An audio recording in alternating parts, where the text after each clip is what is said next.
Good নুন friends, কেমন আছো? আজ তোমাদের সাদা সরিষা দিয়ে, পোস্ত দিয়ে, কাঁচা লঙ্কা দিয়ে কিভাবে ইলিশের ঝাল করতে হয় তোমাদের দেখাচ্ছি, দেখতে থাকো। লাগছে ইলিশ মাছ। এই দেখো ইলিশ মাছ। ইলিশ মাছটা নুন আর হলুদ আগে থেকে মাখিয়ে রেডি করে রেখে দিয়েছি আধ ঘন্টা আগে। আর এই দেখো সর্ষে, পোস্ত আর কাঁচা লঙ্কা শিলে বেটে মিক্সড করে রেডি করা আছে।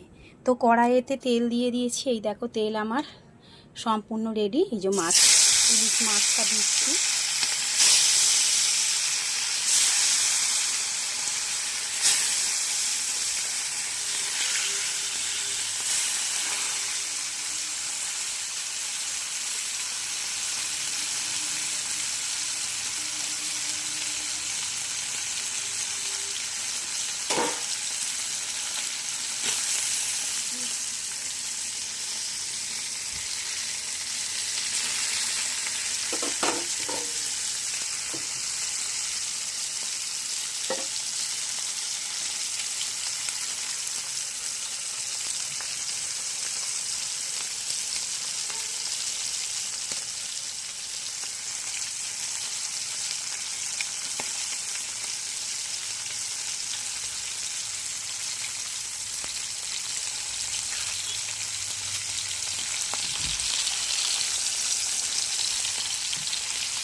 আস্তে আস্তে একটা একটা করে উল্টে দেবো, মাছটা ভাজবো।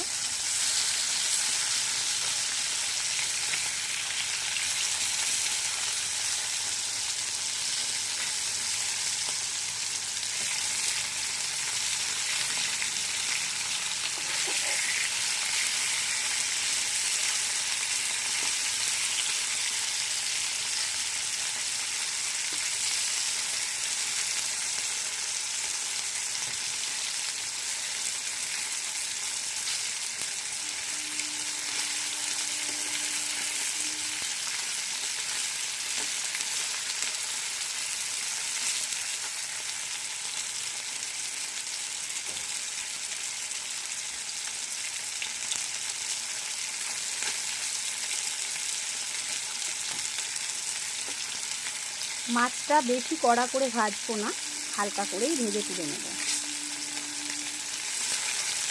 ইলিশ মাছ বেশি কড়া করে ভাজে না, হালকা করেই ভাজে।